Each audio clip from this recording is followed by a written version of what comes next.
We are happy to have amongst us Mr. R. Bhaskar Babu, the co-founder and CEO of Suryodaya Microfinance Private Limited, an NBFC MFI based at Mumbai, having leading social investment funds, Avishkar Goodwill and Low Capital. We request Sir to kindly address the gathering.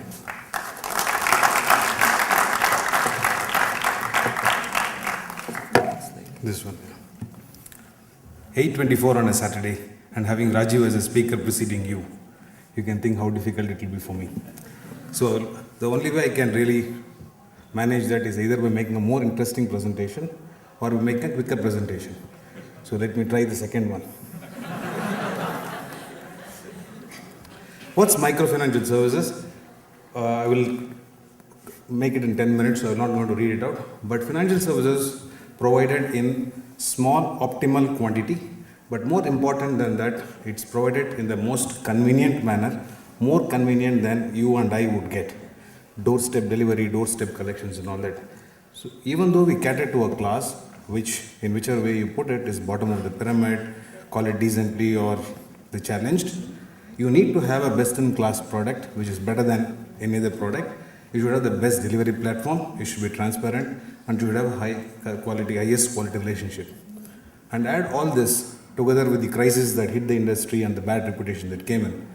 Earlier when I said we are doing microfinance, either people asked what is that, or they said wow, great.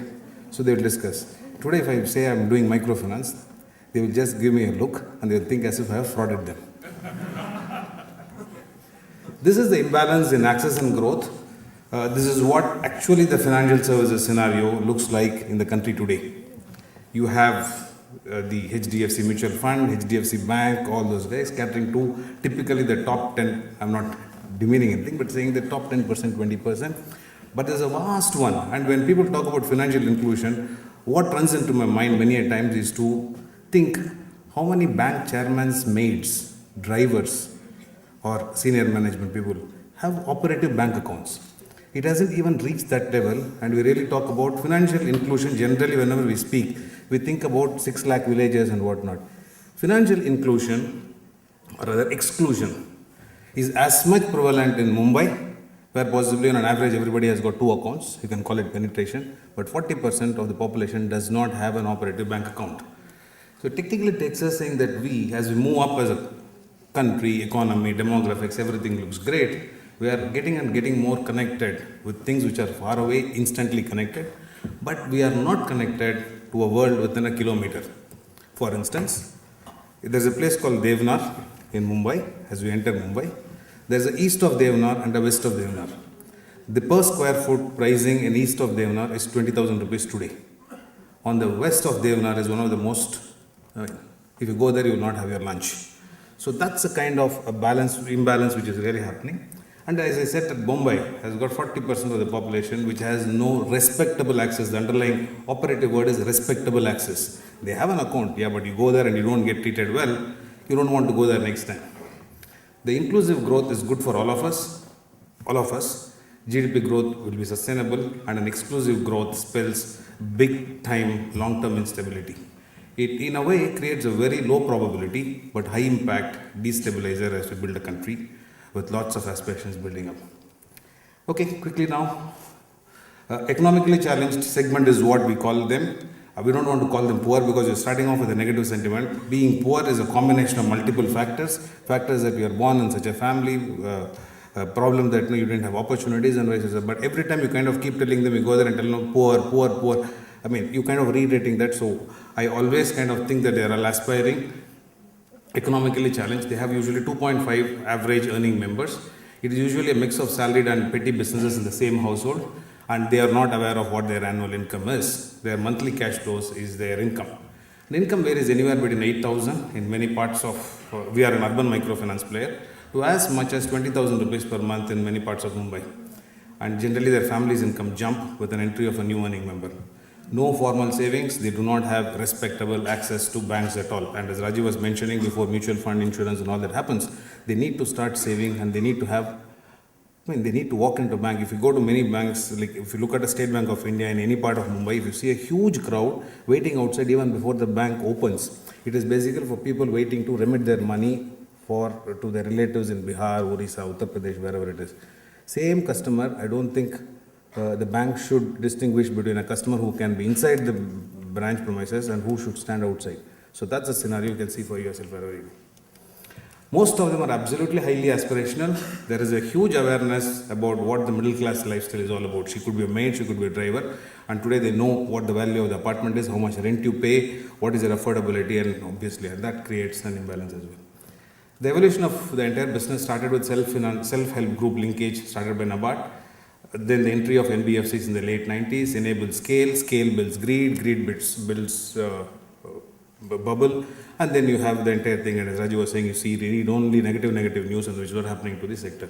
Nearly 2 crore households were serviced in 2010, which is 10 crore in terms of the population. Crisis during October 10 to December 2011, current industry size is 50% of what it was just about 2 years back. Industry is in the process of reinventing for stable long-term growth.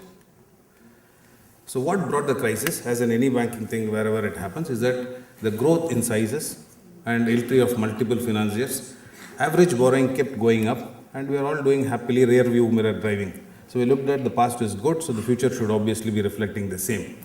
It went to an extent at some point, many of the customers needed to pay 6,000 rupees a month, which is technically 1,500 a week, and it was 300 rupees a day on a working day. So the entire thing was managed and went on nicely, none of us realized. Then I think what got built up was a credit card type of a debt trap.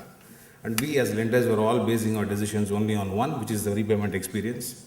And as in all booming markets, things do happen, is that everybody thinks that what can happen? What will happen? Worst case scenario, this down, 1% down. Our business is one where the collection is either 100% or technically it becomes 0%. It doesn't tell you and say that I'm going to drop down to 97%, 98%. Group dynamics is what works in our business. People are motivated to pay. Usually the repayment rates are 100%. The group has a nice, good working dynamics and it makes them pay. But similarly, it also works the other way when things don't go well, which means everybody stops paying. It was earlier positioned, or even today it's positioned as a poverty alleviation tool. It is not positioned as a financial service opportunity. So which means that if I am a microfinancier, immediate thing I have to do is that I have to put a pajama kurta. Like all ad guys will have freaky hairstyles, and then it becomes that if it was just that way. So there was an underlying huge political sensitivity which is part of this business, and I think we managed it pretty badly. The future of the industry looks like this. It's going to be the only financial services business which is going to be tightly regulated in terms of pricing, margin caps, customer profile, quantum, till whatever, there is a cap on our business. But however, the positive fallout of that has been there has been a great credit bureau comprising data of 2 crore people, which brings in a huge discipline into the segment which otherwise didn't have access to borrowing. Even if they had access to borrowing from MFIs, we didn't know how much they borrowed, how much they will repay. This business will get positioned as a normal financial service with social focus, just because of the class of customers they deal with, and not as a poverty alleviation panacea at all. We will grow on last mile connectivity. Whatever can happen, banks can compete, banks can do all that, but no way this kind of a last mile connectivity will ever be able to, the banks will ever be able to do it. There is something called a banking correspondent, which every bank talks about in their annual report. The fact is that today BC model is used only for distributing NREGA payments. The amount of total savings in all these accounts is absolutely nil, very close to possibly 5 rupees per account. So this last mile connectivity is what we are possibly playing on an arbitrage, and this is where I think the quality of this business would continue. What are we? We are just a 3-year-old company servicing around 1.25 lakh customers. We have 2 social investment funds as investors. HDFC Group is in the process of making an investment.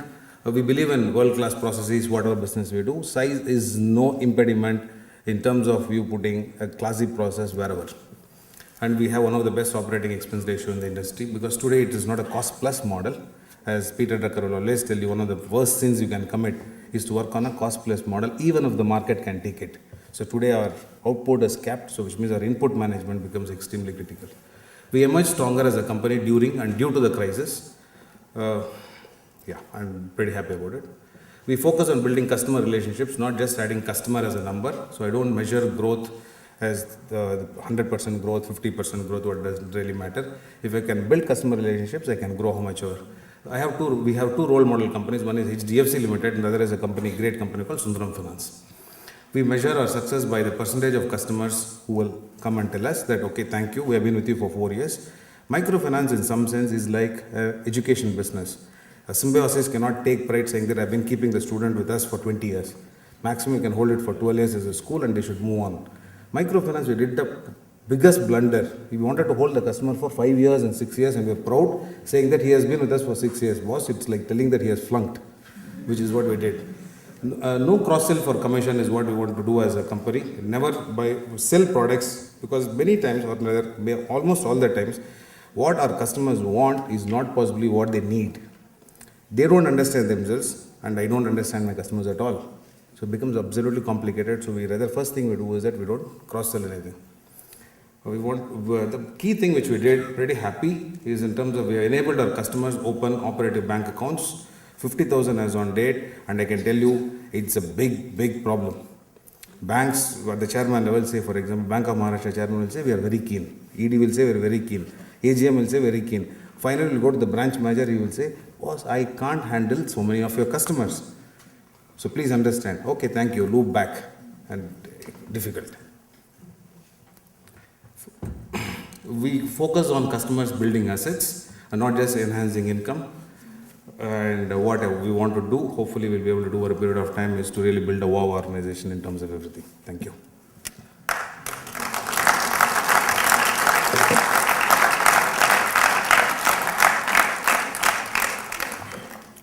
I manage the second one. Sir, how is the response of NABARD, particularly as far as your connectivity with our bank? How is... No, we don't deal with NABARD because it's an urban player, so NABARD doesn't really come into play. So why this? Because is somebody can't raise this? Where? Because the objective of NABARD, just because of the nomenclature, but the spirit is to bring the lower of the pyramid to the upper level. So whatever has happened is that we talk about the survey, the contribution of agriculture coming down from say 60% to 13%, all these numbers, and the urban population will constitute possibly 45%, 50% in say 2020. But when we use the word financial exclusion inclusion, the first thought for everybody, including possibly from the finance minister, goes to 6 lakh villages. But the problem is that we have as much financial excluded right here, and all you have to do is just ask yourself the question, possibly Raju can do it with his mate, our own mates. I mean, I'm a microfinancer, right? I talk about microfinance everywhere. I mean, the fact is that my own mate possibly is not really having a bank account and saving properly. So we all look the other, far and whatnot. Each one will have to start in terms of even the exercises. For instance, Bank of Maharashtra should say that in Pune, if anybody wants to open an account, this is the place. And otherwise, if it is not opened in one day, this is where you can contact. So right in Pune, right in Bombay, it doesn't happen. So RBI is headquartered in Bombay, and Pune is where possibly Maharashtra is. That's a practical problem. Yeah. How do you manage this last line connectivity here? Yeah. Straight opposite you. How do you manage this last line connectivity? What do you do actually in the ground? See, sir, we are managing weekly product, and then assumption here was that these customers will be able to pay only on a weekly basis. If you don't meet them for a week, you will lose your touch. So, in the process, we had every officer, relationship officer, managing only 600 accounts. So we said that we can't manage with this cost. So what we'll do is we'll shift it to a monthly model. So immediately the capacity builds to almost mathematically into 4 times, but at least minimum of 2 times. And when you do that, most of our employees are not employees in terms of graduates and all that, they are 10th and 12th. So if we can give them a stability of 12,000 rupees to 15,000 rupees, and a work time which is between say 8 in the morning to max say 4 in the evening, stability is a theme. So there are 2 ways where employees are managed in terms of loyalty. 2 companies have managed that. One is HDFC Limited and one is Sundaram Finance, as I know. In terms of that. Both these companies are not very high pay masters. What they do is that they give a different kind of a stability and a customer relationship model. So people will feel that they work with. So such means some of these things you'll have to have a soft and numbers both put together. Mr. Babu, Yes. I wanted to ask you a question on how to fund your book. How do you fund your book? Is it totally through equity capital, or do you also raise a lot of debt? And do you have a market for securitization of your loans? See, the entire securitization market in the country for any asset is not very illiquid, whether it be mortgages or whether it is, there is no direct participation. So, to the extent there is a market where you will be able to source funds, whether that market is liquid and tradable, the answer is no. It does not happen at all in the country. Generally, all MFIs, NBFC MFIs, capital adequacy is 15%, so you can leverage 6 times and 7 times. Currently, we are structured in such a way that equity is 40 crores, which is 30%, and remaining around 80 crores is bank borrowings. Good evening, sir. I am Amber from SIBM Pune. I have read about microfinance when it started in Bangladesh. During the first 4 or 5 years, the loan repayment ratio was as high as 90%. And when it started in India for the first 2-3 years, it was not as high as Bangladesh's figure was. So I wanted to know was how is Bangladesh audience different from India when in India we have much better target group economically than Bangladesh? I obviously don't have an answer for it, but one thing I can tell you is that currently we are working in a segment where, for instance, we are talking about a GDP at 6.5%, 7%. I can tell you that my customer is not impacted at all, whether it is a 6% or a 3% or a 10%. It comes with a lag. Of course, what hits is the food inflation and all that substantial hits them. But if they're selling tea, I know many of you would have noticed the price of a tea has jumped up from something like 4 rupees for a cutting chai to as much as 6 and 8 rupees in many places. If there is a downward revision in the prices, the 8 rupees stays 8 rupees. So somewhere they know how to really manage it. So I think in our country, if I have to tell you, is that we are in a situation where the income levels, if there is a parallel economy, not because they're hiding something, but I don't know whether it's getting captured in GDP and all that, is this piece where you kind of see 8,000 and 10,000 and 12,000 and growing. The wage inflation for our segment is closer to around 25%. It's not 10% as it is in corporate. Probably that's one reason. I can only guess. Yeah, thank you.